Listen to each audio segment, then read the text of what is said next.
আসসালামু আলাইকুম। গর্ভাশয় কিংবা গর্ভাশয়ের পাশে যে ডিম্বাশয় থাকে সেখানে সিস্ট নামক একটা জিনিস হয়ে থাকে। সেই সিস্টের কিছু প্রকারভেদ আছে এবং প্রকারভেদ বুঝে বাচ্চা হবে কি হবে না সেটা আমরা বুঝতে পারি। তাহলে জেনে নেই কি ধরনের সিস্ট থাকে। একটি সিস্ট থাকে ফিজিওলজিক্যাল সিস্ট, এটাতে কোনো সমস্যা হয় না। কিছু সিস্ট থাকে পলিসিস্টিক, অর্থাৎ যাদের পিসিওডি আছে, পলিসিস্টিক ওভারিয়ান ডিজিজ আছে এবং দুটো গর্ভাশয়েই অসংখ্য ছোট মুক্ত দানার মতো সিস্ট থাকে।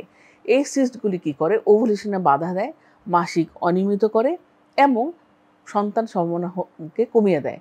সেই ক্ষেত্রে চিকিৎসার প্রয়োজন। তাছাড়াও আরেক ধরনের সিস্ট আছে যেটাকে আমরা বলি চকলেট সিস্ট। সেটাও আরেকটু ভয়ঙ্কর অবস্থা। চকলেট সিস্ট থাকলেও সেটা চিকিৎসার মাধ্যমে নিরাময় সম্ভব, তবে প্রয়োজন সচেতনতা। আপনারা যারা সিস্ট সমস্যায় ভুগছেন, সেটা যে ধরনের সিস্ট হোক না কেন, আপনারা অবশ্যই ডাক্তারের শরণাপন্ন হবেন এবং ডাক্তারের পরামর্শ অনুযায়ী চিকিৎসা নেবেন। তাহলে আশা করি আপনারা সমাধান পাবেন। ধন্যবাদ।